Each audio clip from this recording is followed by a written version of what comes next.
Bueno, buenos días a todos, buenas tardes para quienes están en España. Bienvenidos a este webinar sobre biometría en el sector financiero que organiza Merida LegalTech. Muchas gracias por acompañarnos. Y hoy vamos a hablar de un tema muy importante y muy candente sobre biometría en el sector financiero.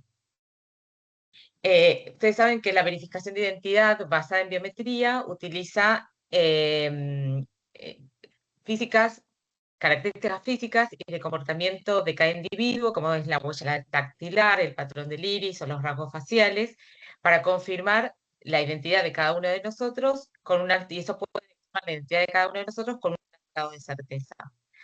A diferencia de otros tipos de verificación de identidad, como serían las contraseñas o los códigos PIN, que pueden olvidarse, compartirse o incluso robarse, los datos biométricos son intransferibles y son inmutables en principio, lo que los convierte en una herramienta especialmente poderosa para verificar la identidad de una persona.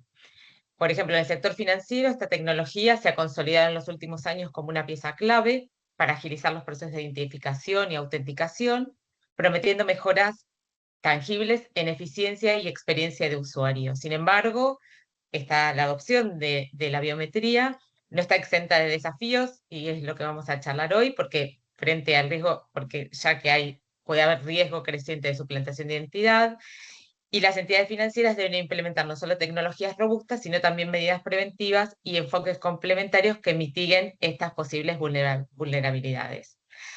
A esto, además, se suma un componente igual de importante, el tratamiento de los datos biométricos, y esto plantea no solo preguntas a nivel regulatorio, sino también éticas que no pueden pasarse por alto, dado el carácter de datos que vamos a ver, de datos sensibles y la naturaleza de este tipo de datos. En este webinar, nuestra intención es abrir diálogos sobre estos desafíos, cómo equilibrar la innovación y la seguridad, qué es lo que exige el marco regulatorio, qué es lo que tenemos que tener en cuenta a nivel regulatorio actualmente y qué retos enfrentan las entidades financieras al implementar biometría de forma responsable. Y para ello contamos con la participación de tres super invitados, super panelistas de lujo, que abordan estas cuestiones de distintas perspectivas y que se los voy a presentar. En primer lugar tenemos a Giovanna Garzón. Giovanna es oficial corporativo de protección de datos de Bancolombia, del Grupo Cibes, es abogado con más de 25 años de experiencia, cuenta con una maestría en contratación internacional y especialización en Derecho Internacional Privado por la Universidad de Panteón Assas en París, y está certificada como DPO por la Asociación Española de Privacidad, por APEP. También nos acompañan Nicole Sonil. Nicole es abogada, tiene un máster universitario en protección de datos personales por la Universidad Internacional de Rioja, está especializada en nuevas tecnologías e inteligencia artificial. Actualmente se desempeña como consultora asociada en Merida LegalTech, donde asesora en materia de protección de datos personales, y ha colaborado como asesora técnica del Congreso de la República de Colombia, participando en la redacción de los proyectos de ley más recientes sobre protección de datos personales. Y finalmente, y no por eso menos importante, tenemos a Camilo Londoño Giraldo. Camilo es profesional de informática y leyes, es especialista en transformación digital, innovación y tecnologías emergentes. Cuenta más de 18 años de experiencia en liderando proyectos de modernización tecnológica en los sectores público y privado, incluyendo iniciativas para la transformación digital de la justicia en Colombia.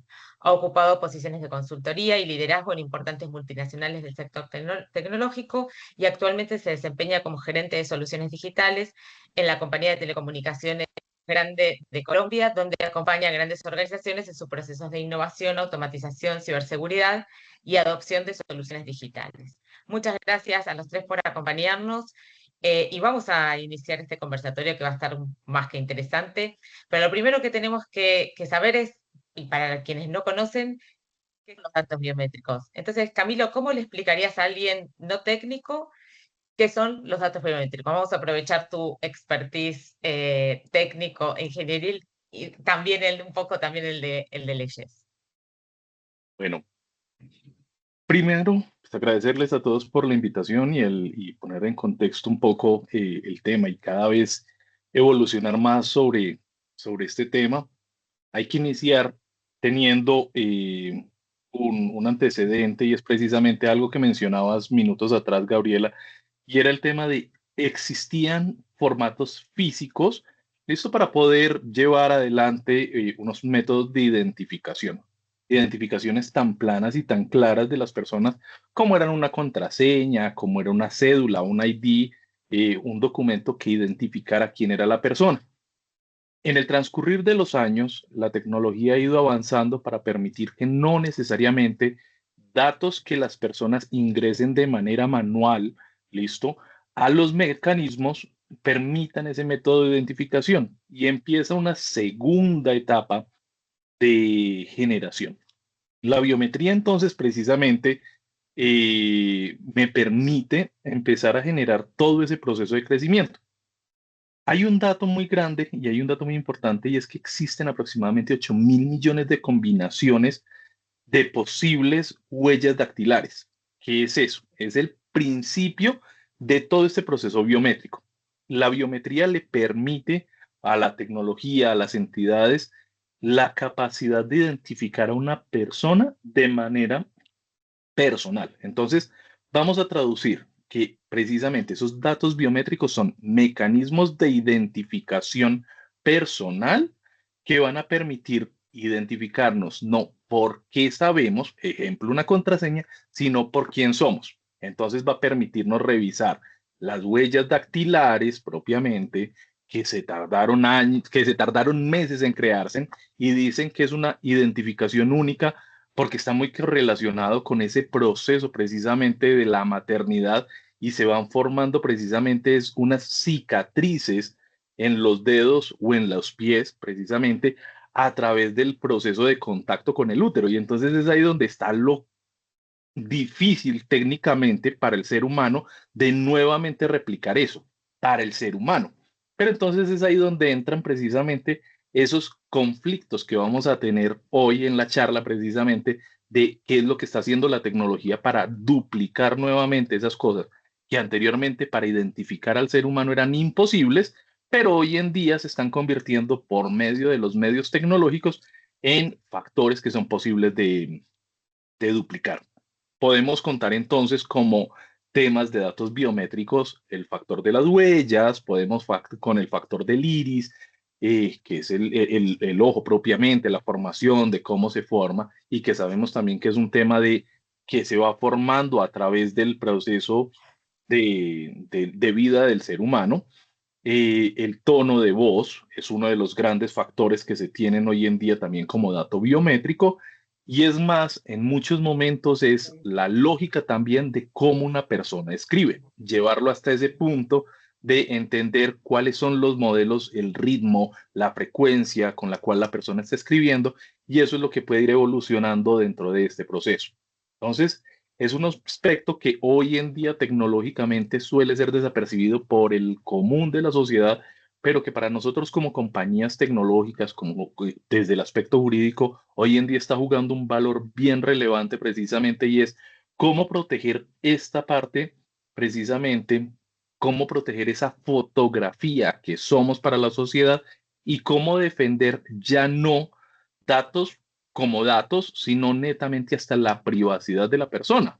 Yo anteriormente podía cambiar perfectamente en cualquier momento una contraseña porque me cogieron y me clonaron la contraseña o hackearon a la entidad X que era garante de tener esos datos y le usurparon mis contraseñas. Hoy en día yo tengo la capacidad de cambiar mi contraseña en 2 clics y un factor de verificación adicional, pero ¿cómo hago yo para cambiar mi huella digital? ¿O cómo hago para cambiar mi aspecto en el rostro? ¿Cómo hago para cambiar mi iris? Que es precisamente parte de lo que esa plantilla biométrica para las entidades financieras y para las distintas entidades se están convirtiendo en, un, en un método de validación adicional, y es eso lo que está haciendo hoy en día que empiece a marcarse un conflicto y empiece a marcarse un proceso de qué es lo que debemos de proteger, porque ya no solo es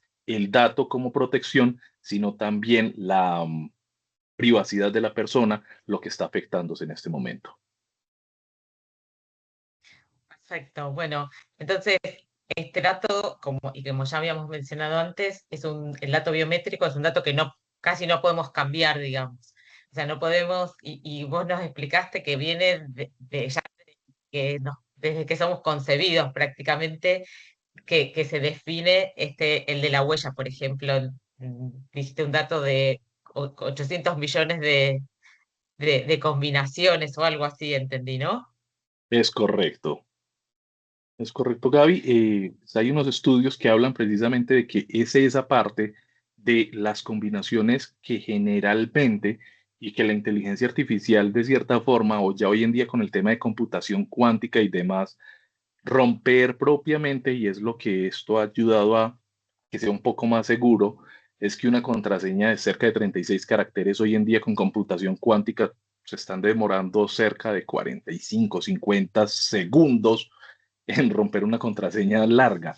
¿Listo? Entonces, hablar de que ya una cantidad de caracteres y de combinaciones tan específicas como lo puede ser una huella dactilar, como lo puede ser el reconocimiento del iris, propiamente hacen mucho más difícil y un poco más complejo en realidad el proceso de que tanto la tecnología con las inteligencias artificiales como humanamente clonen o compongan estos tipos de huellas, agregando un poco más de seguridad a los accesos y demás. Bueno, pues ya tenemos un poco de contexto. Ahora vamos a dar un poco más de contexto legal. Y Nichols, nos podrías contar por qué las leyes de protección de datos clasifican este tipo de datos como datos sensibles y qué implicaciones prácticas tiene esta categoría de datos? Bueno, buenos días. Muchas gracias a todos los que están conectados hoy, a pesar de pronto de sus responsabilidades. Sé que todos tienen trabajo, así que encuentro muy valioso que hayan sacado el espacio para conectarse a este webinar. Muchas gracias a Giovanna y a Camilo por aceptar esta invitación y por supuesto a Gabriela por estar eh, coordinando este webinar. Entonces, para responder a tu pregunta, generalmente lo que sucede es que las categorías de datos sensibles están relacionadas con información, desde la perspectiva de las legislaciones, con información que en la mayoría de los casos es de interés único del titular, o que si esta información circulara libremente podría afectar su derecho a la intimidad o causarles algún tipo de discriminación. Voy a hacer un ejemplo muy rapidito, debido a que ya salimos de un ambiente político un poco denso en Colombia. Eh, que se supiera por quién ibas a votar, nada más ese dato, podía causar una terminación de contrato en Colombia. Entonces, y uno diría, wow, el dato está relacionado con los derechos y el ejercicio político, pero dependiendo del contexto, ese dato se puede sensibilizar, puede causar discriminación. Entonces, la mayoría de legislaciones de protección de datos adoptan regulaciones un poquito restrictivas o prohibitivas con los datos que son considerados sensibles.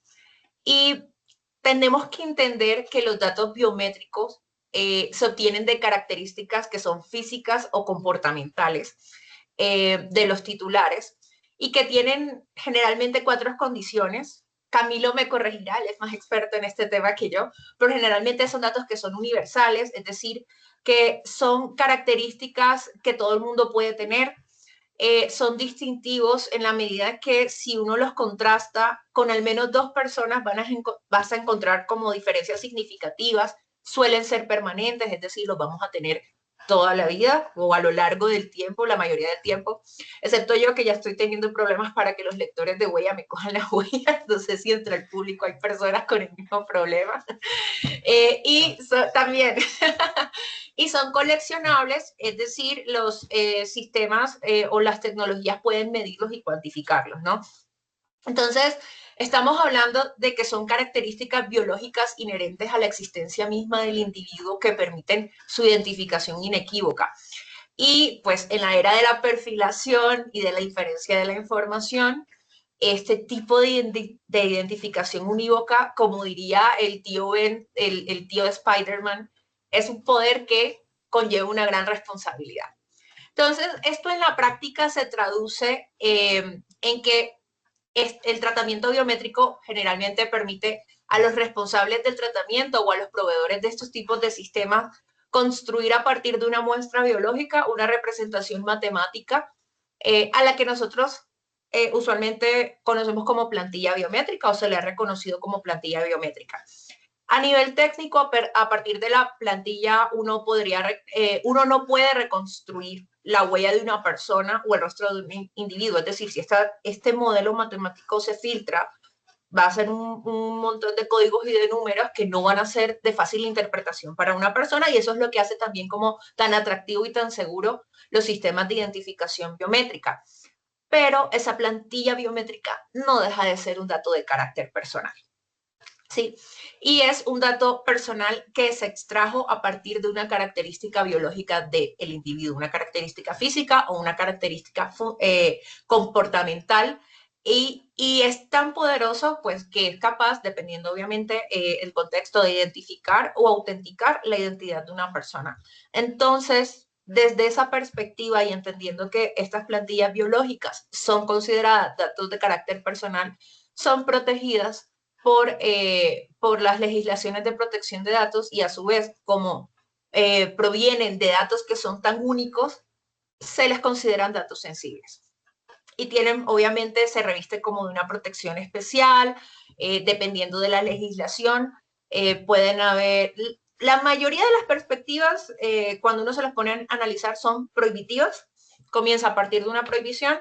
Luego comienza el levantamiento de la prohibición a partir de unas excepciones que suelen ser muy taxativas, y generalmente también imponen a los responsables del tratamiento hacer en lo posible evaluaciones de impacto o por lo menos de proporcionalidad, ver cuál es la necesidad, la idoneidad y la proporcionalidad de utilizar sistemas, o si hay medidas que sean menos invasivas para identificar el titular.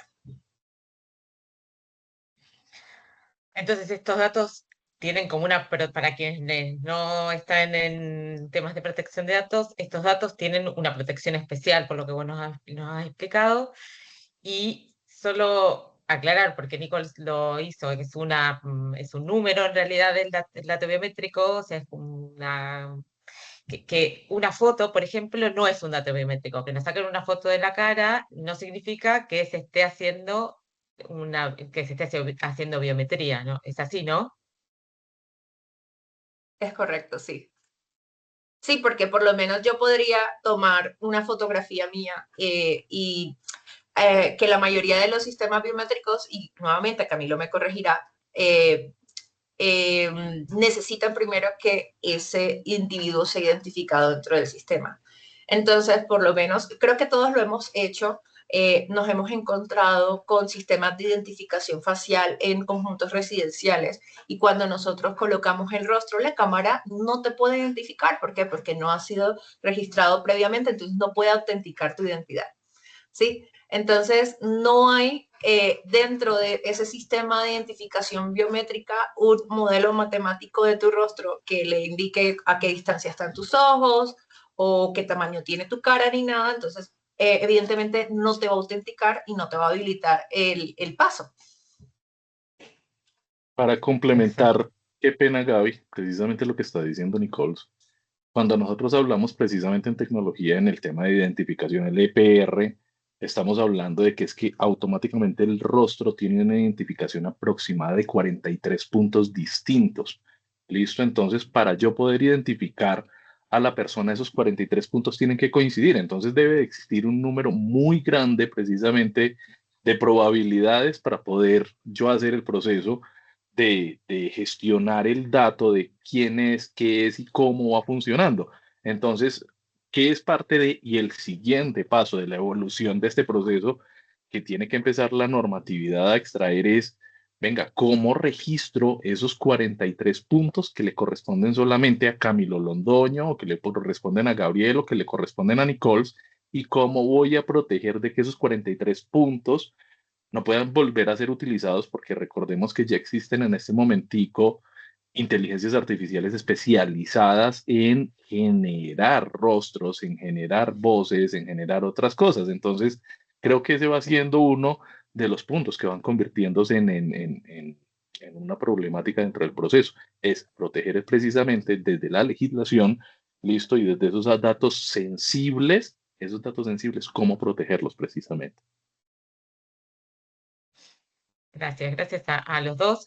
Y ahora vamos a ir un poco al sector financiero como tal y le vamos a preguntar a Giovanna qué tipos de biometrías se están usando hoy en el sector financiero colombiano, por qué y por qué el sector financiero decidió adoptar la biometría como mecanismo de verificación de identidad. Giovanna. Gracias, Gaby. Buenos días para todos. Mil gracias por propiciar estos espacios de intercambio de ideas que creo que son muy, digamos que engrandecen mucho esta temática. No es una temática sencilla, es una temática que uno la escucha, ¿cierto? Como con distintas visiones y de manera muy parcializada, y creo que vale la pena pues como entrar a contar un poco la perspectiva, evidentemente desde la experiencia nuestra. El sector financiero, digamos que al final del día, y específicamente la banca, pues tiene un componente muy importante de confianza. Digamos que este es un negocio de confianza, es un negocio que está basado nada más ni nada menos en la custodia y protección de los recursos del público, que tienen una protección constitucional. Y digamos que en línea y bajo ese enfoque, la biometría, y tomando pues en consideración todas las apreciaciones que ha hecho Camilo y que ha hecho Nicole, de alguna forma representa, digamos, una de las maneras más idóneas para poder solventar riesgos, desde una mirada de riesgos, pero también desde una mirada de profundización del componente de confianza. ¿Eso qué significa? Digamos que tradicionalmente la biometría ha venido teniendo una evolución muy técnica, eh, parte de lo que ha mencionado Camilo. En sus inicios, digamos, dentro del sector financiero, el uso de la huella dactilar ha sido, digamos, uno de los grandes verticales fundamentales para poder solventar todo lo que tiene que ver con la identidad de las personas, la identidad de nuestros clientes, la identidad, evidentemente, de nuestros usuarios. En línea con lo que menciono, si lo que atendemos aquí y la máxima del sector financiero es la confianza, yo necesito corroborar y verificar que quien está realizando una operación, a quien le estoy haciendo la apertura de un producto financiero que conlleva el uso transaccional, ¿cierto?, de recursos que al final son los que yo voy a proteger, que son recursos del público, necesito confirmar que quien está haciendo la operación es quien dice ser, uno. Dos, debo también atender la necesidad de prevenir que no, esa persona que está realizando la operación no sea suplantada por un tercero, justamente para poder mitigar los riesgos que se derivan de la suplantación.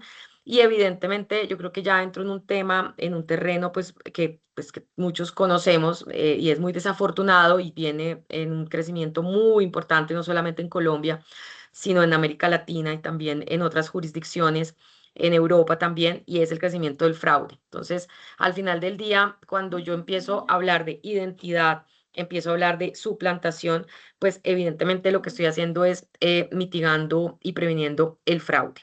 Eso pues es, digamos, de las miradas principales. Arranqué diciéndoles que la huella dactilar como dato biométrico ha sido uno de los pilares fundamentales, pero también hemos venido evolucionando, sobre todo con banca digital, digamos, todo lo que tiene que ver con la banca digital, en ya la biometría facial, o sea, digamos, ya entramos en mucho más desarrollo de biometría facial, bajo los estándares y mecanismos también que mencionaba Camilo, que ha mencionado Nicole, o sea, digamos, con un tecnicismo relevante e importante. Y al final, cuando hablamos de banca digital, voy a vincularlo a un componente adicional que creo que no es menor, y es todo lo que tiene que ver con la inclusión financiera. O sea, digamos que estas son como cuando tú mencionabas, ¿por qué lo hemos hecho? Lo hemos venido evolucionando desde esa mirada de autenticación, suplantación, fraude, para llegar, digamos, temas de dar acceso, porque al final del día la inclusión implica el poder permitir dar acceso a mayores titulares a los servicios financieros, a mayores consumidores, perdón, a los servicios financieros y digamos que creemos que la biometría ha sido, digamos, una palanca fundamental en ese acceso. Y no menor, Gaby, es el tema, evidentemente, de la experiencia de cliente. Claramente cuando digo que no es menor, es porque definitivamente el desplazamiento a sucursales físicas, pues cada vez es menor. Digamos, evitar tener que pedir una documentación adicional que puede ser solventada desde el punto de vista de identidad a través de la biometría facial, digamos que va generando en el ambiente y en el ecosistema financiero, digamos, unas ganancias importantes desde el punto de vista de experiencia.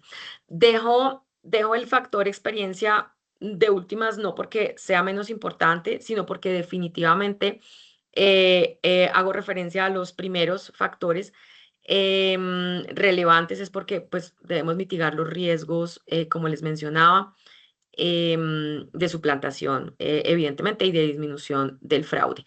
Eso pues es en términos generales. Claramente esto hemos hablado de la biometría, digamos, huellas dactilares, hemos hablado también biometría facial. Estamos evolucionando evidentemente a través de palancas muy potentes, son herramientas, no son en sí mismos la estrategia, sistemas de inteligencia artificial que nos están permitiendo también entrar al uso de la biometría a través de la voz. Pero digamos que seguramente ahorita vamos a hablar también de que eso amerita y necesita pues unos ambientes de control importantes. El uso de la biometría no es algo, digamos, que se debe hacer de forma indiscriminada, tiene unas finalidades específicas y debe tener un ambiente de control sobre el cual, digamos, tengamos un marco de actuación claro para poder determinar roles, responsabilidades, el uso, las finalidades. Bueno, yo creo que ahí ahora vamos a conversar un poco más sobre eso. Bueno, súper interesante al final, no solo es un capricho, digamos, de las entidades financieras el pedir el dato biométrico, sino que también se intenta, lo que se quiere es resguardar a nosotros, a los consumidores, a nosotros como consumidores, de que alguien pueda cometer fraude y sacar una cuenta a nuestro nombre. No sé cuál es la estadística de cantidad de fraude de antes ahora, no importa, pero que nadie pueda sacar a nuestro nombre algo, ni pueda El fraude hacernos crece, un... Bueno, Gaby, de manera exponencial. No estamos hablando de biometría, sino estoy hablando específicamente del fraude. en general. El fraude crece de forma exponencial en Colombia y en otras jurisdicciones, evidentemente. Yo, a ver, trabajo en temas de protección de datos hace muchos años y trabajé muchos años en la Autoridad Argentina y yo veía cómo los bancos, porque eran casi los únicos que cumplían básicamente en ese momento la ley de protección de datos, estoy hablando hace muchos años, y nos mostraban las formas de que la gente hacía fraudes sin tecnología y no me quiero imaginar con tecnología lo que será ahora. Entonces, la autenticación, o sea, que se pueda verificar la identidad de una persona a través de un dato que, como decía Camilo, es un dato que no se puede cambiar, en principio, es un beneficio también para el consumidor, o yo lo entiendo así. No sé si están de acuerdo Camilo y Nichols. Ahí dice que sí, están muteados los dos. No, Sí. claro que sí. En efecto, sí. Bueno, voy a aprovechar y le voy a preguntar a Camilo, pobre, le han tocado consultas técnicas en este caso. ¿Cuál es el mayor riesgo de seguridad que surge cuando una entidad digitaliza sus procesos, cualquier entidad digitaliza sus procesos e implementa datos biométricos como mecanismo de verificación? Joana hacía un énfasis muy importante en algo y que para mí en eso se traduce precisamente todo el tema de ese riesgo y se llama la confianza. Yo creo que es lo que más se pierde en cualquier entidad y yo creo que es uno de los riesgos más grandes que se tiene en este momento. Para responder de cierta forma esa pregunta que acababas de hacer, Gaby, hay una entidad que es el Cybersecurity Ventures hizo un análisis propiamente de que aproximadamente durante el año 2026-2027 se podrían perder cerca de 10.5 billones de dólares, ¿sí? Por temas de fugas de información con los temas relacionados a factores biométricos. Si vamos a ver ese número, eso es técnicamente el Producto Interno Bruto de muchos países en Latinoamérica o temas importantísimos a nivel global. Entonces, ¿de dónde salen estos números y unos números tan grandes? Y es que muchas de las entidades se han volcado propiamente a, a que utilicen estos procesos. Y entonces es ahí donde empezamos a ver cuál es ese verdadero riesgo. Ese verdadero riesgo se convierte en que la biometría no va a eliminar el fraude, ¿sí? El fraude es un tema precisamente y no puede ser un tema que nosotros tratemos de mitigar con, abro comillas con la palabra que voy a utilizar, una foto del rostro o simplemente una imagen que se guarda de una huella digital. Es precisamente todos esos catálogos de comparación, pero algo que las entidades en Colombia están haciendo demasiado bien es ese tema de cómo mezclo los unos con los otros. Y es lo que nosotros como entidades de tecnología estamos tratando de hacer también precisamente y decirle a las entidades es mucho cuidado y no respaldes o no confíes solo en una cosa o en la otra. ¿Listo? Hace 10 años las entidades, a ti te robaban las contraseñas y lo hablábamos en el momento en que tú estabas con las entidades en Argentina y te robaban la contraseña y se acababa el cuento y era un tema de un montón de fraudes o llegaban con una cédula y se presentaban ante una entidad financiera y una copia muy bien hecha de este. Cómo hoy en día la inteligencia artificial y con la facilidad que muchas de las nuevas compañías financieras que te están ofreciendo créditos a través de un celular, que te están ofreciendo créditos a través de internet o de otros mecanismos, van a revisar precisamente que alguien sí es humano. Y es ahí donde entra precisamente ese riesgo de cuando las entidades implementan esa biometría. Y es empezar a generar ese tema de quién es tecnología y quién es un humano, para poder hacer esa comparación uno a uno de ese usuario sí me sirve, ese usuario tiene un montón de beneficios o tiene un montón de cosas que no son deepfakes. ¿Listo? ¿Cómo puedo generar desde esa inteligencia artificial o comprender que en muchas ocasiones y empiezan a hacer pruebas precisamente el tema de dónde está geolocalizada la persona? Entonces, estoy solicitando un crédito en Colombia, pero resulta que físicamente el equipo se encuentra en, en el este asiático, para no tildar ciudades específicas, no tildar puntos específicos, que ya están muy bien mapeados por muchas de los CISOs y de las empresas de ciberseguridad. Listo, entonces, ¿cómo hago yo para saber que no están por allá en Asia, que no están en otras partes? Y para poder yo tener esa percepción propiamente de seguridad de la persona. Ah, la persona sí está en Colombia, si es Camilo Londoño, que se supone debería estar en Medellín, o que no está haciendo una cosa que se llama, o a lo cual nosotros en tecnología le llamamos los viajes imposibles.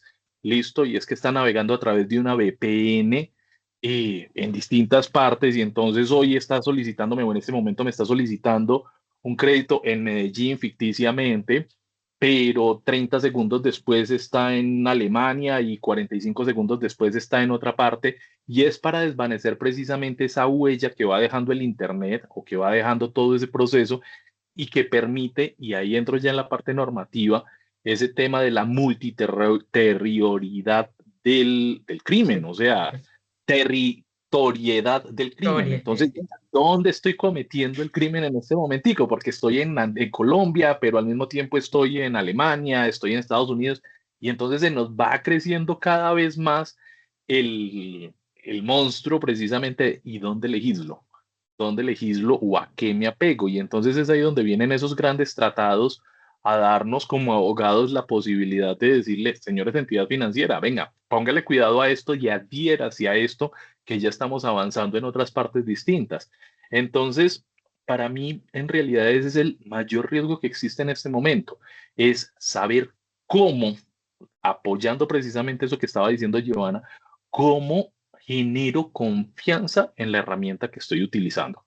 Punto uno. pero punto dos es cómo fortalezco propiamente desde esa confianza que como entidad ya hoy en día tengo y ese respaldo que ya hoy en día tengo, cómo genero esa credibilidad en que yo soy un humano. Entonces, velar por cumplir precisamente con todo ese tema de existe una persona detrás de, pero adicional a existir una persona detrás de, cómo estoy blindando y cómo estoy garantizando como entidad financiera que se correlacionen los datos de la manera correcta y a la final darle a la persona que está detrás de mis servicios, en este caso servicios financieros, esa confianza de quién está operándolos. Listo, yo creo que ese es el factor más grande ahí, es quién está operándolos, porque hemos encontrado un tema grande en ciudad, por ejemplo, en Medellín estamos implementando modelos de reconocimiento LPR y estamos implementando muchos modelos de estos para los ingresos a edificios públicos, para accesos a otras cosas ya de capacidad gubernamental y se ha generado el ruido de ¿y quién está administrando eso? Y vuelvo y repito el tema de que decía Joana, ¿dónde está la confianza que el ciudadano o el usuario final está encontrando en el depósito de esa información? ¿Qué va a pasar el día de que yo pueda entrar a cualquier parte con mi iris, que yo pueda reconocerme de cualquier forma? Entonces, ustedes como entidades financieras, ¿cuál es ese apoyo adicional que le están dando para blindar esa información y que puedan garantizarme que yo como usuario de un servicio financiero pueda contar con la tranquilidad de que eso está completamente protegido?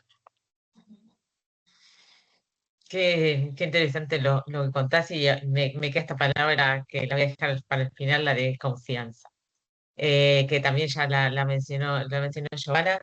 Y, y hay algo que también vos dijiste, que no vamos a eliminar el riesgo, o sea, el riesgo de fraude existe, sabemos que el riesgo cero no existe, que sabemos que nos va a pasar, no es que no nos va a pasar, sino que tenemos que tener previsto cuándo nos puede pasar. Entonces, la verdad que es súper interesante. Gracias Camilo. Vamos a seguir y les voy a pedir lo único que sean un poco más, en sus respuestas, un poco más breves, pero no porque no esté interesante, sino porque ya casi, ya casi estamos con el tiempo justo. Pero bueno. em, y le voy a preguntar a Nichols porque hay una nueva ley, que es una ley de fraude digital, y quiero saber quiero que nos cuentes qué establece esta reciente ley de fraude digital para entidades financieras en cuanto al uso de biometría para verificar identidad y cómo impacta eso en estas entidades, que ahí capaz que nos pueden ayudar un poco más en las entidades financieras y en las empresas de telecomunicaciones. Ahí les voy a pedir también a Camilo y a Giovanna que nos ayuden internamente, desde lo interno. Pero quiero que, Nichols, por favor, nos podrás contar de qué se trata esta nueva ley y qué establece Claro, específicamente respecto a la biometría. claro, claro. Bueno, primero que todo, bueno, me gustaría aclarar que la ley de fraude digital, que lo encontramos como la ley 2573 de 2026, eh, el legislador tenía como dos objetivos. El primero de ellos, referido al dato negativo que genera el reporte de las obligaciones incumplidas. O sea, es una ley que está pensada para el ciudadano, ¿no? No tanto para de cara a las entidades. Las entidades son sujetos obligados a cumplir la ley, pero está pensada de cara al ciudadano, al consumidor. Eh, y el segundo, digamos, objetivo que tenía el legislador es lo que concierne al cobro de las obligaciones que se adquieren presuntamente de forma ilegítima, apelando a la suplantación de identidad. ¿Qué tenemos que tener claro? Que la ley de fraude digital no hace como tal una referencia directa a los sistemas biométricos para la validación de identidad. Pero el artículo 5 de la ley nos trae como una serie de obligaciones para los operadores de telecomunicaciones, para las entidades financieras y o crediticias, y además establecimientos que puedan ser fuentes, es decir, que tengan la capacidad de hacer reportes a los operadores de bases de datos de riesgo crediticio, impone unas obligaciones de, primero, adoptar unas medidas de seguridad digital que sean, dice la ley, suficientes y razonables. ¿verdad? Y esto para poder establecer la veracidad de la identidad de las personas. Y por otro lado, adoptar mecanismos también suficientes y razonables que permitan validar la información que suministran las personas que adquieren los productos y o servicios. Nuevamente un poco tirando de lo que han dicho Giovanna y Camilo, esto es para afianzar la confianza, la confianza en la adquisición de servicios, tanto por parte de quien los ofrece, por parte de quien los adquiere, ¿no?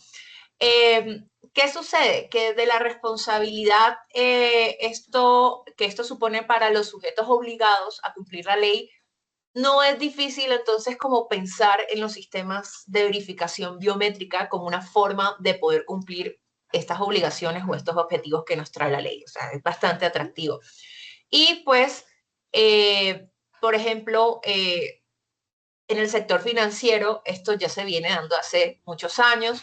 Nosotros tenemos que Asobancaria tiene, en conjunto con la Registraduría Nacional, desde hace muchos años, Asobiometric, que es como un ecosistema tecnológico para validar la biometría dactilar. Se está ya avanzando en ese mismo camino con respecto a la verificación facial, o sea, hay una sinergia también con el sector público, con la Registraduría Nacional, que pues es la entidad que desde que nacemos nos dice, tiene los datos de quiénes somos, ¿no? Como seres humanos. Entonces, digamos que en el sector financiero es algo que se viene implementando hace muchos, muchos años.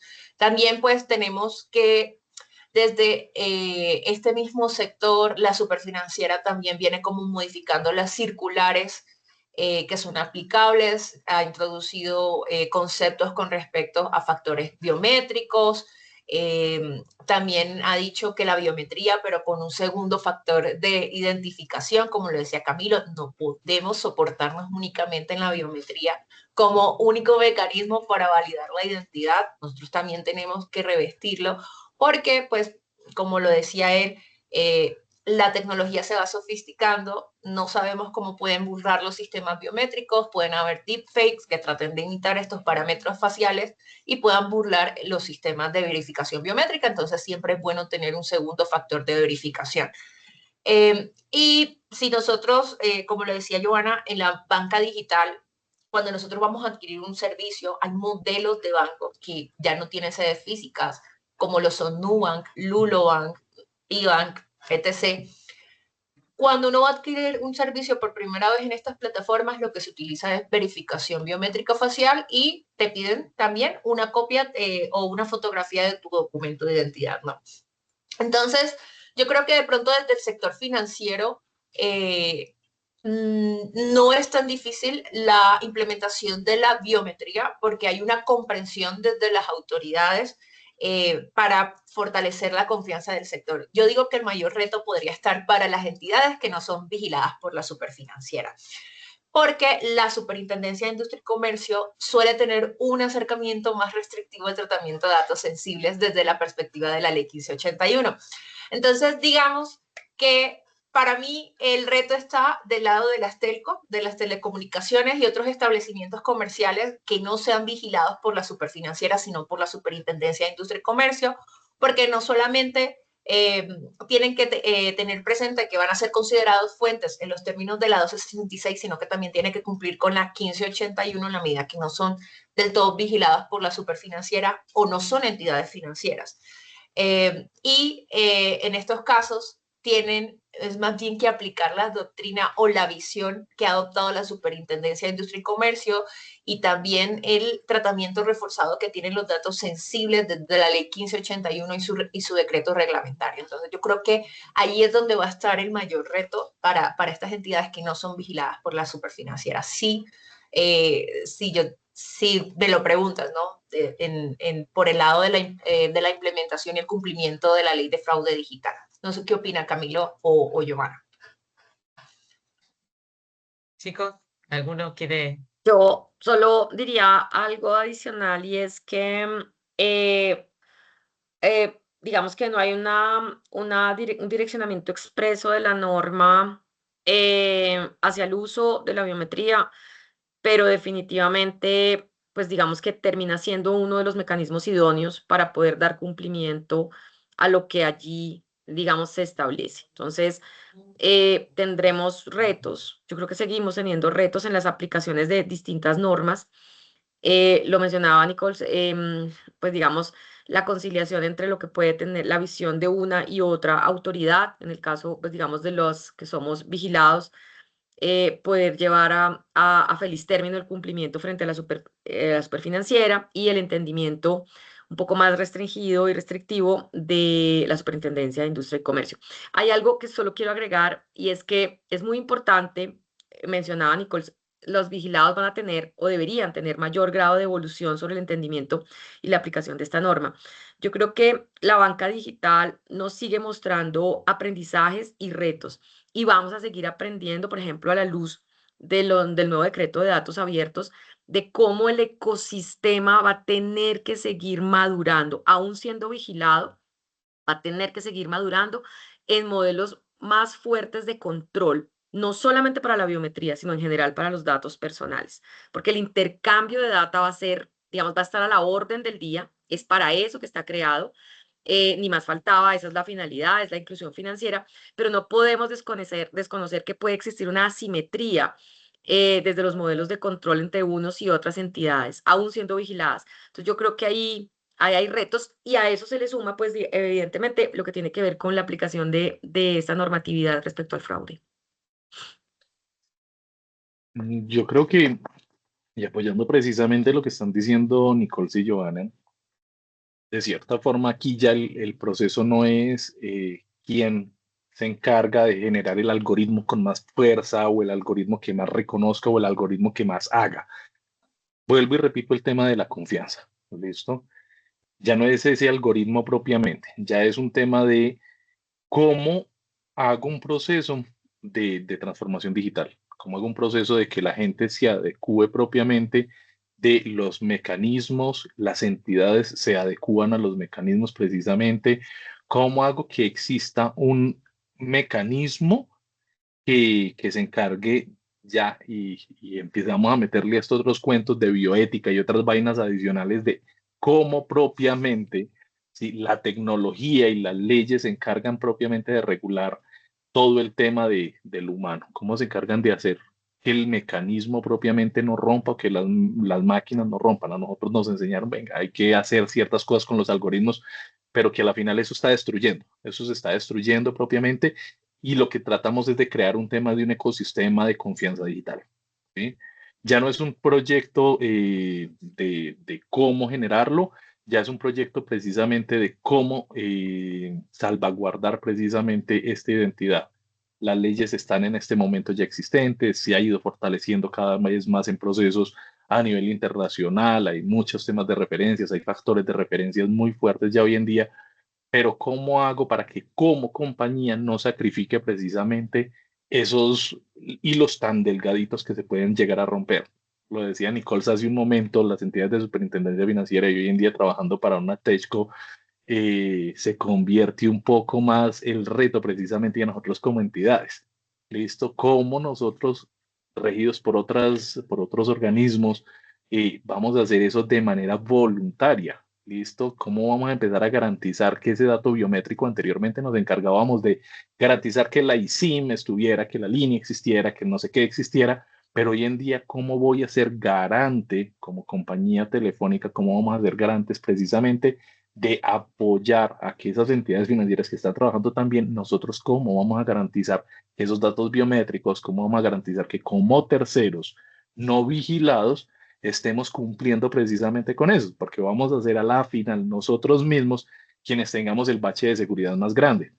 Ya las entidades financieras están cumpliendo con unas normatividades, están cumpliendo con unas cosas, pero a la final nosotros como compañías terceras vamos a ser quienes estamos siendo garantes de de un derecho constitucional, de un derecho constitucional que tenemos que garantizar ese tema de privacidad, que tenemos que garantizar y proteger precisamente a los usuarios.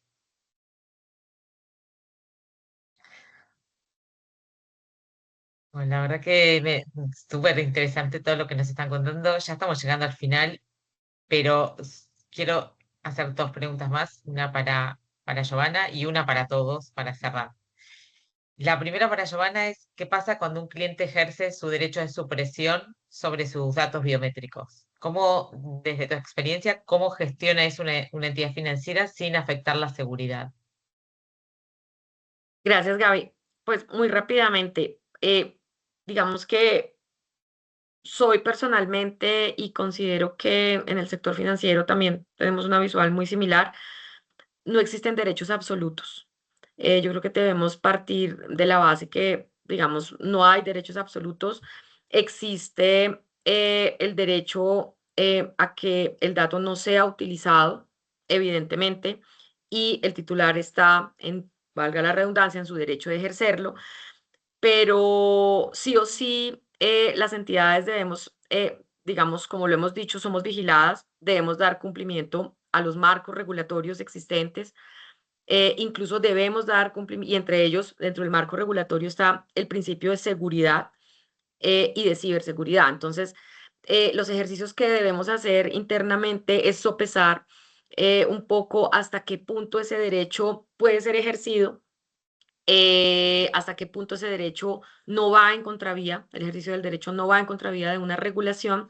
Y hay algo muy importante, sin perjuicio, digamos, de esa valoración que hacemos, sí o sí, el dato biométrico, y lo decía inicialmente, debe tener un ambiente de control diferente, digamos, muchísimo más fuerte, y eso significará que debo atender a los principios de minimización, de necesidad. El dato biométrico debe tener un uso, digamos, muy claro y muy determinado a través de las finalidades y para ello es que debe ser utilizado. Digamos, no debe existir un uso indiscriminado, un uso excesivamente democratizado, digamos, para unas finalidades distintas para las cuales, y decíamos, las finalidades son la mitigación de los riesgos que mencionábamos al final del día. Entonces, debemos ser muy cuidadosos entre sopesar el derecho de supresión y las obligaciones que le revisten a la entidad financiera sí o sí, sobre todo a la luz de la ley que acabamos de mencionar, por ejemplo. Debo tener la capacidad de tener la trazabilidad. ¿Qué pasa? Tengo que hacerme muchas preguntas cuando hay un ejercicio de un derecho de supresión. ¿Qué pasa cuando yo voy a hacer una investigación por un fraude? ¿Tengo o no tengo las evidencias necesarias? ¿Las necesito o no las necesito? Yo creo que salen una cantidad de preguntas que las entidades tenemos que hacernos, pero eso no significa que el ejercicio del derecho de supresión desaparezca. No, en todo caso podría haber alguna excepción, pero tendría que analizarse, ¿no? O sea, podría haber una excepción a ese derecho de supresión. Sabemos Claro. que puede haber excepciones a la supresión, porque en este caso podemos tener una obligación legal, por ejemplo. Pero bueno, pero es Y en la difícil, me parece, prestación, ¿no? O sea, hay que y ver. Gaby, en la prestación de servicios financieros, dependiendo del servicio financiero de que se trate, digamos que los modelos de autenticación, el onboarding del modelo de autenticación, si está montado sobre digamos, sobre el uso de la biometría, pues estaría llamado, digamos, a estar establecido así. Eso sin perjuicio, digamos, de las normas de protección al consumidor y de la posibilidad de tener modalidades alternas para validar la propia autenticación. Pero si estamos parados en el ejercicio del derecho de supresión, sí debemos hacer una verificación de cómo ese ejercicio de ese derecho no va en contra del cumplimiento de normas. Genial, gracias. Antes de la última pregunta, los invito a hacer un comentario, pregunta a quienes nos están viendo. Si tienen alguna pregunta nuestros speakers. Así que los invito a que puedan hacerlo a través del chat. Creo que pueden, Nichols, ¿no? Por las dudas, pregunto. Por acá veo una. Ah, Dice, hay dos. Una es bueno. de Oscar Eduardo, perdóname, ay, no veo el nombre completo. Sí, no No sé si las puedes importa. ver, Gaby, en BIR. ¿Las Sí, ves? en PIR, sí, sí, Listo, acá las encontré. Gracias. listo. Perfecto. Listo, listo. Así que hacemos la última pregunta para cerrar y así mientras tanto todos van pensando si quieren hacerles a ustedes alguna pregunta o alguna aclaración. Y la última, y esto ya un poco lo estuvimos hablando, ¿no? ¿Cuáles les parece que es el mayor reto de la digitalización de procesos y específicamente en el uso de la biometría.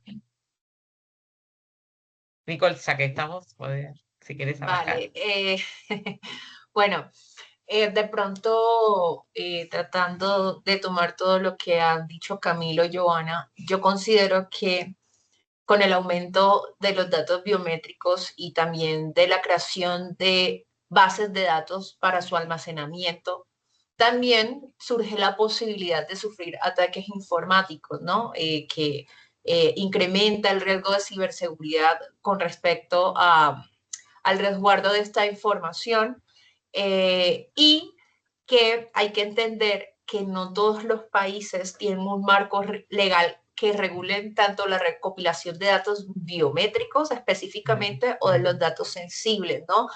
O podemos ver que los marcos regulatorios no son coincidentes en sus perspectivas del todo, porque lo que es permitido en un país es prohibido en otro.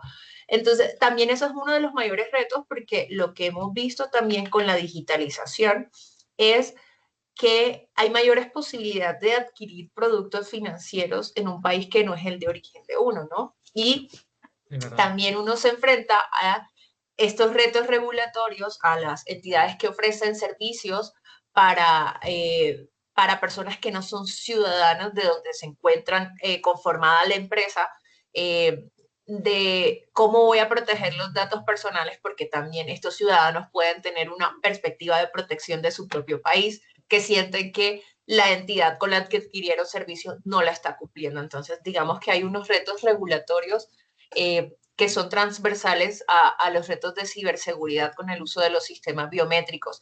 En segundo lugar, creería yo que hay una brecha digital, ¿no? Que puede limitar el acceso a esta tecnología.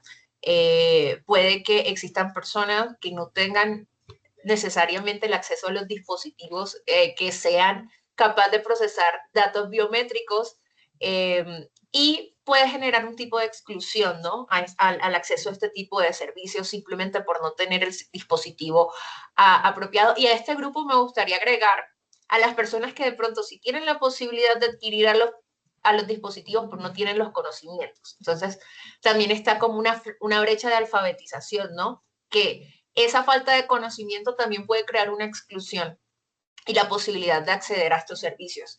Y también creería que como en tercer lugar sería el reto de pronto de acompañar la biometría con alternativas que sean menos invasivas y que permitan a los titulares realizar una selección libre. Y esto lo traigo a colación porque hay personas que no se sienten cómodos entregando sus datos sensibles para validar su identidad. Lo vimos en el caso de Mercado Libre con la Superintendencia de Industria y Comercio, que fue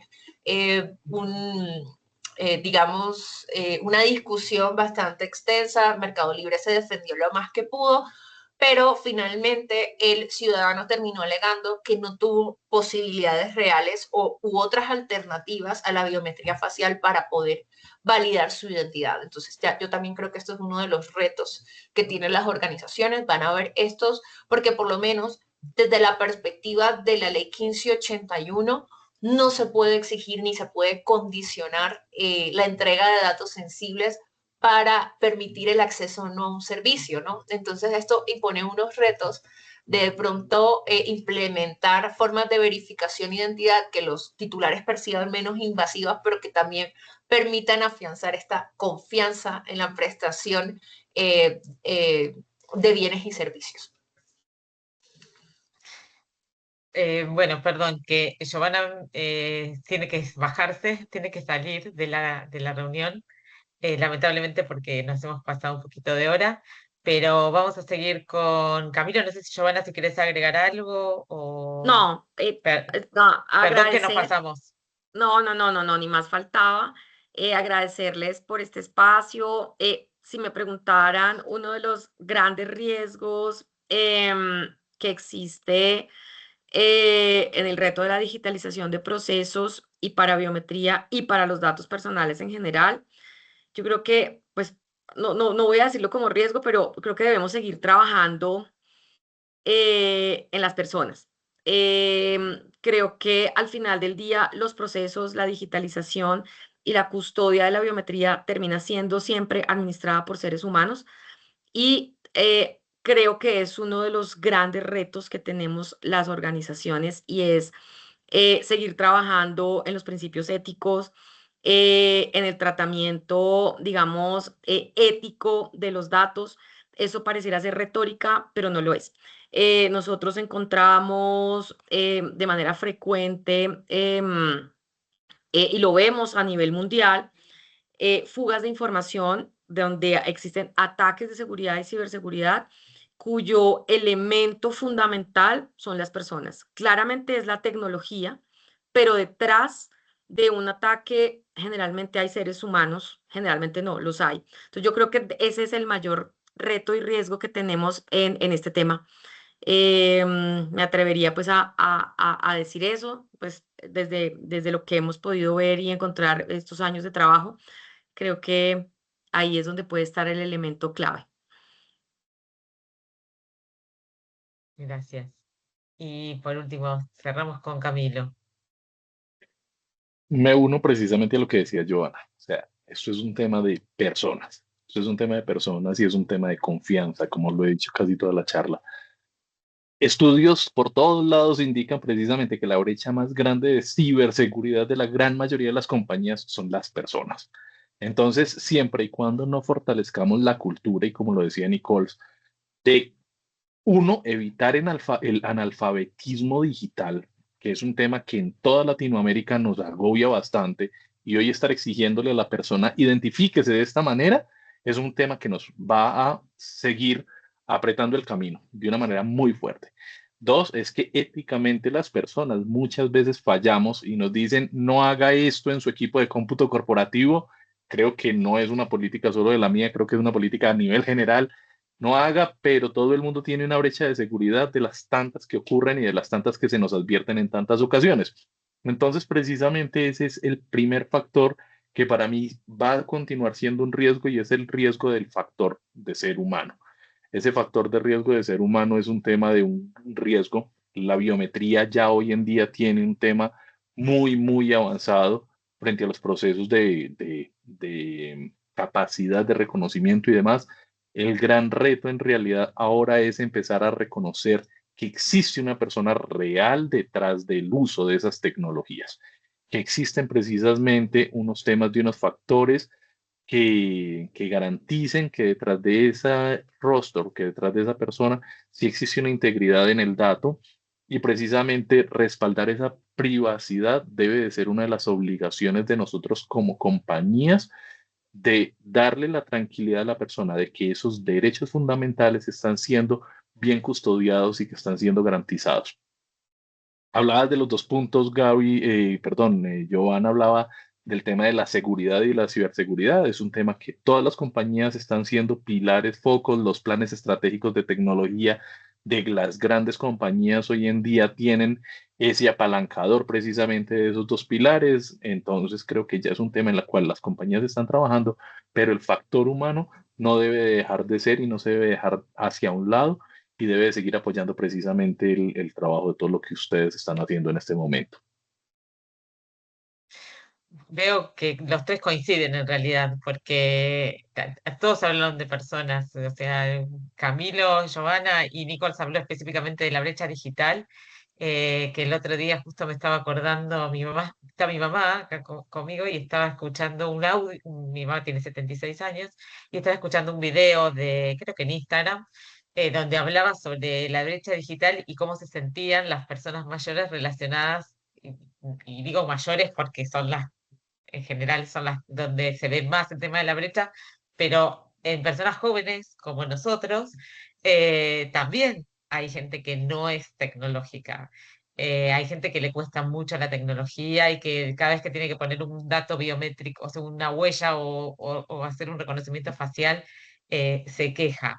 Pero bueno, si ponemos por delante esta palabra que salió en todas las respuestas relacionadas a la confianza y les explicamos que en realidad es un tema que le puede generar confianza a ellos para poder contratar, tal vez tal vez puedan entender el porqué de por qué se está usando en la biometría. Yo les quiero agradecer a los tres, no sé si alguno quiere agregar algo, y vamos con las preguntas que son dos, si les parece. No sé si alguno de ustedes quiere agregar algo para cerrar, y si no, vamos con las preguntas, perdón. No, Gaby, yo me voy a retirar. Les agradezco muchísimo y quedamos aquí en el equipo muy pendientes de las preguntas para poder darles respuesta. Muchas gracias. Que estén Muchas muy bien. gracias. Muchas Muchas gracias. gracias, Hasta Joa. luego. Muchas gracias por Gracias, Joana. acompañarnos. Gracias. Chao, Gracias. Ivana, Hasta gracias luego. por estar aquí. Gracias. Bueno, vamos con las dos preguntas. Creo que no hay más. Si alguno tiene alguna más, este es el momento.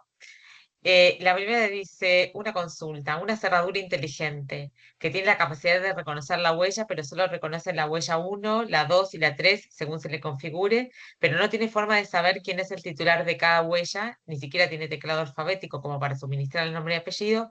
¿Puede considerarse un sistema de identificación biométrica? En muchos de los casos, y yo creo que esto está siendo un problema, en mi casa yo tengo también esos mecanismos de acceso rápido para poder llegar al domicilio, y existen dos posibilidades. Uno es mecanismos avanzados como los que manejan muchas de las compañías donde se está correlacionando el dato con la administración de la huella. Al ingresar yo a mi oficina, tengo que ingresar la huella, pero previamente, como le estaba diciendo Giovanna, debió de haber existido un tema de un registro previo de él es Camilo Londoño, él tiene un número de cédula, un número de usuario corporativo. Esto a modelo corporativo, debe tener una garantía de almacenamiento bajo unos lineamientos normativos, porque se están almacenando ya datos sensibles. ¿Listo? Que fue parte del inicio de la charla. Técnicamente, ese es el principio de esa. Aun cuando no está protegido igual que un fondo financiero, pero si es un dato sensible, entonces como compañía debería de garantizar y ser garante de esos derechos. Ya en el caso del producto domiciliario, el que fuimos y compramos por Amazon o que fuimos a una cerrajería y pues, nos hicieron la instalación de ese proceso, estos son modelos de almacenamiento locales o tienen un modelo de almacenamiento local no conectado en la gran mayoría a un servidor con datos sensibles. Por consecuente, aun cuando sí maneja un nivel de lógica, precisamente teniendo ese registro de la huella y teniendo la capacidad de administración de la huella, técnicamente está excluido de cualquier ordenamiento jurídico para poder tener el tema de registro. Distinto fuese si eso llevase el dato a una nube, listo, o llevase el dato a un servidor de un tercero, ahí sí tendríamos ya un problema y una complicación diferente en realidad frente a esos procesos y esos niveles de acceso propiamente. Pero sí, netamente hace lo mismo que hace una llave ordinaria de la casa, tener un tema de unas combinaciones. Distintos proveedores te van a decir que tengo 35 sensores, que tengo 45 sensores, tengo 25 sensores, y ellos empezarán a decirte cuál es el nivel de seguridad que va a ofrecerte cada una de sus cerraduras digitales. Pero entonces son los dos modelos, el modelo corporativo o el modelo ya domiciliario basado frente a esa parte tan técnica. Sí, agregar a Gracias. Camilo como lo ha establecido tan magistralmente, esto es un uso de tipo doméstico, ¿no? Esto es un uso que a la luz de la ley 1581 quedaría un poco excluido fuera del ámbito de aplicación porque completamente es como el desbloqueo de huella que yo tengo en mi celular y que todos podemos tener en el celular también. Entonces es un uso completamente doméstico. Nosotros no estamos creando una base de datos, sino una forma de ingresar que consideramos o percibimos más segura a nuestra residencia. Entonces, sí, si es una forma de identificación biométrica, yo considero que sí, el tipo de tecnología que utiliza definitivamente lo es, pero ya si lo vamos a analizar bajo la lupa de las legislaciones, este uso podría quedar fuera del ámbito de aplicación de las legislaciones de protección de datos por ser un uso exclusivamente doméstico. Sí, coincido. O sea, legalmente es un uso doméstico, claramente. Igual, Sergio no aclara, pero yo entendería que es el uso de la puerta, como dijo Camilo, en lugar de una llave, tengo una huella y no entra dentro del contexto, o sea, no entra dentro del marco de la normativa. O tenemos otra acá que dice, ¿cuál es la diferencia entre una plantilla y una muestra biométrica y cómo analizan la aparente prohibición de almacenar muestras que contienen la circular externa 006 de 2026 de la de la Superintendencia Financiera? Y ahí está el artículo. Abstenerse Bueno, de aquí me almacenar muestras gustaría que biométricas. interviniera en la parte técnica, Camilo, la diferencia entre una muestra biométrica y una plantilla biométrica. La cantidad propiamente de registros que se tiene entre cada uno, y hay que retomar propiamente a lo que hablábamos muchos años atrás del tema de la protección de datos y esa identificación entre qué es identificación, qué es un dato, y precisamente vuelve y converge, pero ya en el mundo digital. Listo, esa muestra de datos propiamente, cómo poder hacer ese tema del muestreo biométrico hacia un almacenamiento netamente del registro de ciertos puntos. Lo hablábamos ahora y es cómo el algoritmo se encarga precisamente de caracterizar ese rasgo propio. Entonces venga, esto es una huella en general y me va a marcar propiamente como muestra biométrica una captura inicial de características. Entonces va a reconocer que es un rostro propiamente. El otro, lo que va a hacer la correspondencia o lo que nos va a hacer la correspondencia dentro de ese propio tema es redefinir propiamente como que la característica principal, listo, es un template de qué voy a tener. Ese template me va a decir a mí, tú debes de almacenar, lo hablaba al inicio de la charla, dentro de esos 45 puntos, cuáles son esos 45 puntos o cuáles son esos X cantidad de puntos que vas a utilizar. El mismo ejemplo que ponía para la llave en la huella. Voy a utilizar un nivel de template muchísimo más fuerte, donde el rasgo propio va a ser precisamente el iris y va a ser el nivel de movimiento del iris, va a ser precisamente el nivel de caracterización de la voz. Listo, entonces es parte de lo que precisamente vamos a entrar. Entonces, cuando yo, por ejemplo, estoy desbloqueando el celular con mi rostro, listo, estoy netamente yendo hacia una muestra biométrica.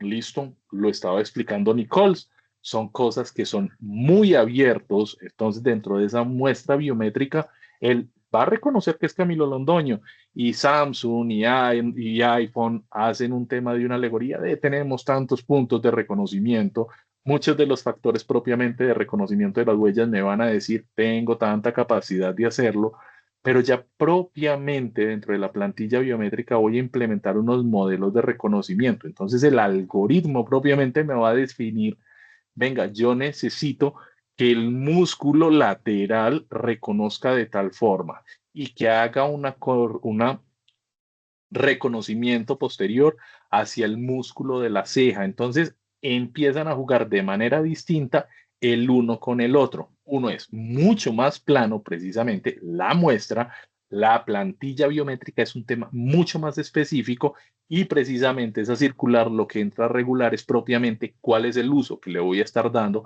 a cada uno de ellos. Ejemplo, un tema de reconocimiento, hay entidades financieras que ya saben quién es el usuario que está ingresando al banco. Hemos vendido soluciones ya a una entidad financiera que te reconoce o le da la capacidad a las entidades de seguridad del banco de decirle ingresó al banco una persona que tiene una alerta, ¿sí? Una alerta de seguridad. Mucho cuidado que está ingresando. Voy a ponerme como ejemplo Camilo Londoño, que tiene un reporte por haber entrado a robar al banco de Malambo de ustedes.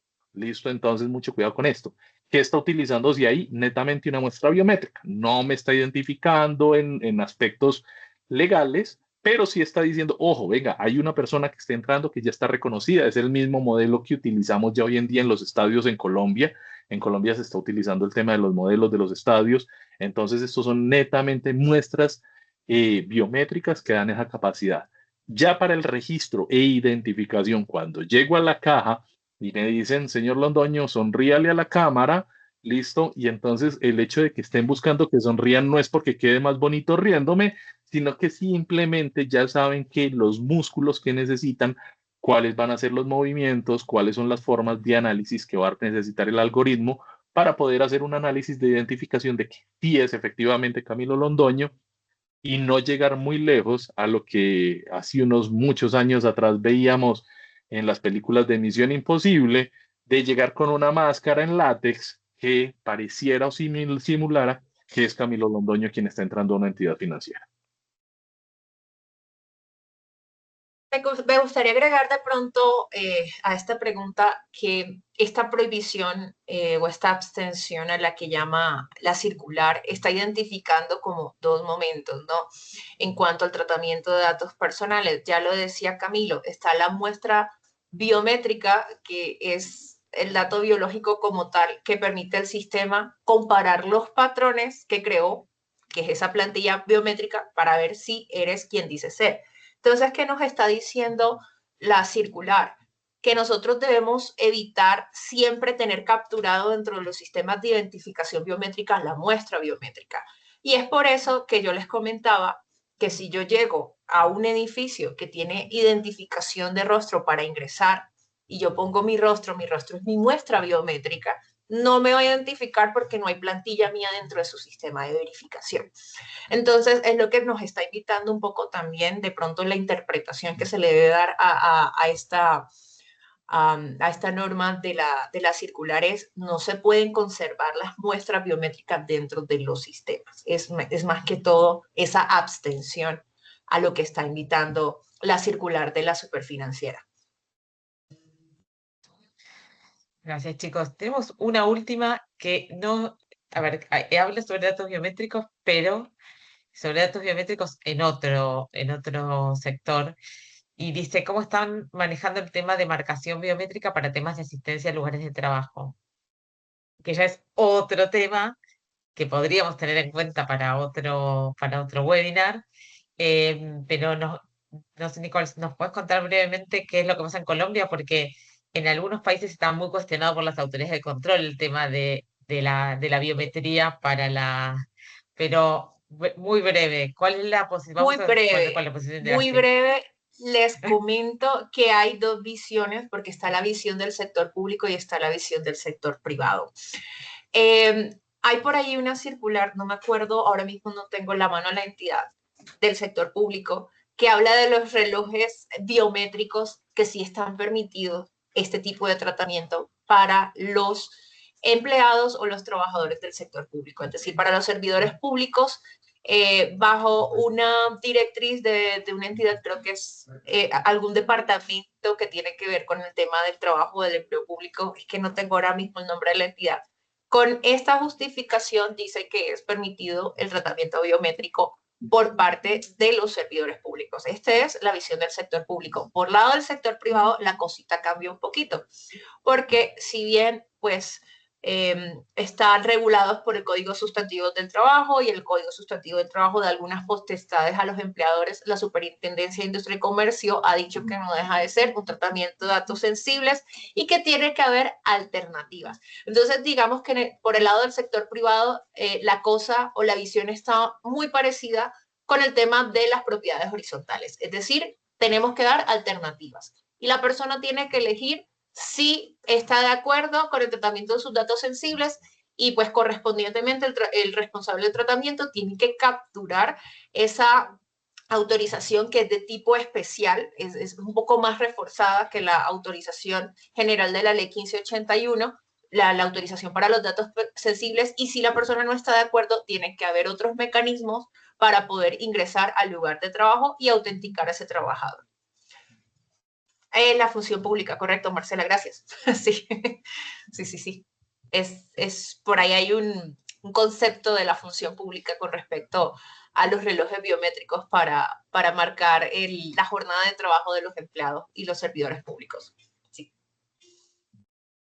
Gracias. Igual es un tema que da para otra sesión y bastante más larga porque a nivel de las autoridades de protección de datos de Latinoamérica, incluso de España, está muy cuestionado el tema, sobre todo por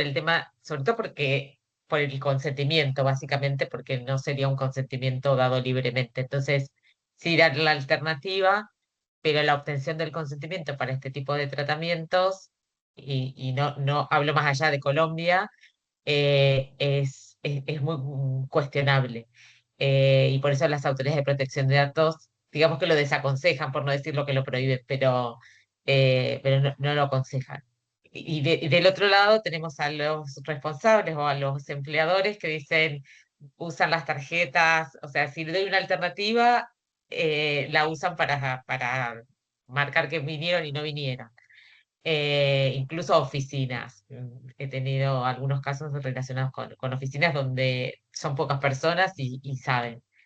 Pero bueno, vamos por el próximo. El próximo lo apuntamos para este tema.